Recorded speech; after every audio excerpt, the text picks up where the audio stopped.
Patrice Lumumba, freedom fighter, visionary leader, and the first prime minister of an independent Congo. His passion for justice and his fight against colonialism made him a symbol of African liberation. But his story is one of both triumph and tragedy. Assassinated at just 35 years old, his legacy still echoes across the continent and beyond. Who was Patrice Lumumba? And why does his name still inspire revolutionaries today? Let's dive into his life, his struggle, and the impact he left behind.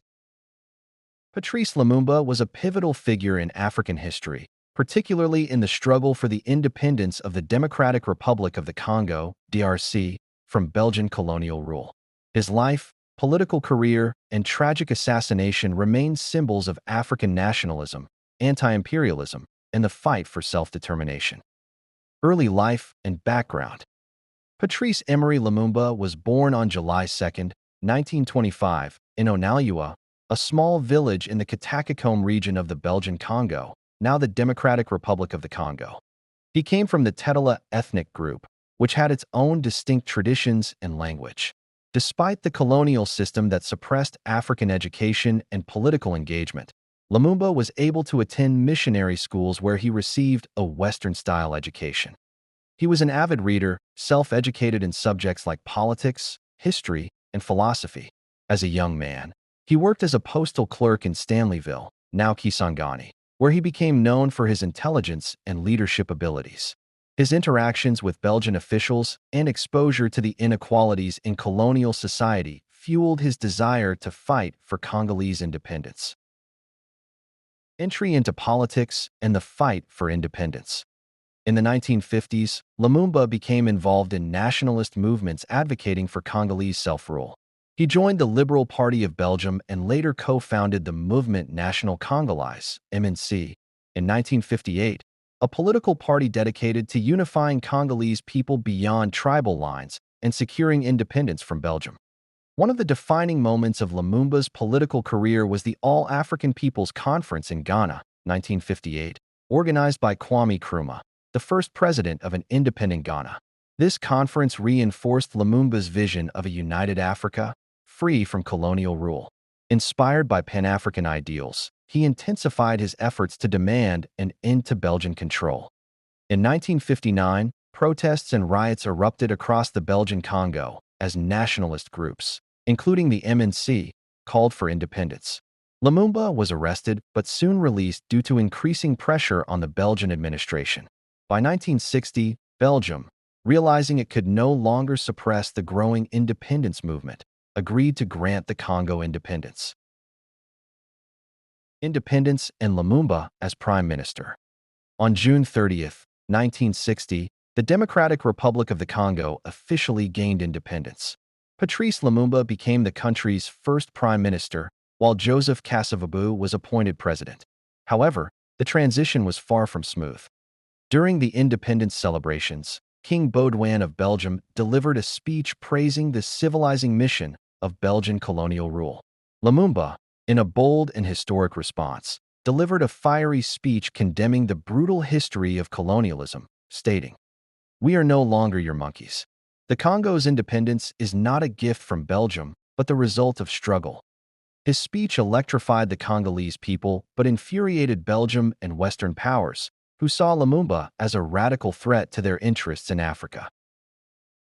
Coup and Lumumba's arrest. Lumumba's decision to seek Soviet help provided an opportunity for his political enemies, both within and outside Congo, to act against him. The United States, CIA, Belgium, and internal Congolese factions conspired to remove him from power. In September 1960, President Joseph Kasavubu dismissed Lumumba as prime minister, but Lumumba refused to step down.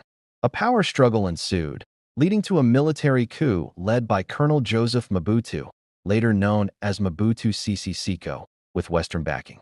Under CIA and Belgian influence, Lumumba was placed under house arrest. However, he managed to escape and attempted to reach his supporters in Stanleyville. He was recaptured by Mobutu's forces and brutally beaten. Assassination of Lumumba. On January 17, 1961, Lumumba was secretly transferred to Katanga, the stronghold of his enemies. In Katanga, He was tortured and later executed by a firing squad under the supervision of Belgian officers and Katangan authorities. His body was dissolved in acid to prevent it from becoming a martyr's relic. Years later, documents and testimonies revealed that Lumumba's assassination was orchestrated with the approval of the Belgian government, the CIA, and Western-backed Congolese leaders. The CIA had even considered poisoning him before deciding on direct execution. The Congo Crisis. Almost immediately after independence, the Congo descended into chaos. The Congo Crisis, 1960 to 1965, was a period of political instability, foreign interference, and internal power struggles. 1. The Katanga and Kasai secession. Shortly after independence, the mineral-rich province of Katanga, led by Moise Tshombe, declared secession with Belgian support. Similarly, South Kasai also attempted to break away. Belgium, seeking to retain control over Congolese resources, provided military and financial support to these separatist movements. 2. United Nations involvement. Lumumba, facing a national crisis, turned to the United Nations, UN, for help in stopping Belgian-backed secessionist forces. However, the UN, under Secretary-General Dag Hammarskjöld, acted cautiously and refused to provide military aid to reunify the country. 3. Turning to the Soviet Union. Frustrated by the UN's inaction and the continued Belgian interference, Lumumba sought military assistance from the Soviet Union. This move alarmed the United States and other Western powers during the height of the Cold War, as they feared Congo would become a communist ally. Legacy and impact. Despite his assassination, Lumumba remains one of the most revered figures in African history. His vision for a unified, independent, and sovereign Congo inspired generations of African leaders and activists. 1. Symbol of anti-colonial struggle. Lumumba's resistance against foreign interference made him a global icon of anti-colonialism. His story is often compared to that of other African liberation leaders like Kwame Nkrumah, Thomas Sankara, and Nelson Mandela. 2. The Mobutu regime and Congo's future. After Lumumba's death, Mobutu Sese Seko seized power with U.S. and Western support, ruling Congo, renamed Zaire, for over 3 decades with an iron fist. His regime reversed many of Lumumba's nationalist policies and aligned the country with Western interests. 3. Recognition and apologies. In 2002, Belgium officially admitted its role in Lumumba's assassination and expressed regret for its actions. However, no individuals were prosecuted. The CIA's involvement was also confirmed through declassified documents, but no formal accountability was taken. 4. Return of Lumumba's remains. In 2022, Belgium returned Lumumba's tooth, the only known physical remnant of him, to his family and the Congolese government. This act was seen as symbolic justice for a leader who had been denied a proper burial. Conclusion. Patrice Lumumba's life and legacy continue to resonate across Africa and beyond. He was a visionary who fought for Congo's true independence, but was betrayed by both foreign powers and internal political rivals. His assassination remains one of the most tragic episodes in modern African history, but his ideas live on in the struggle for African sovereignty, dignity, and unity.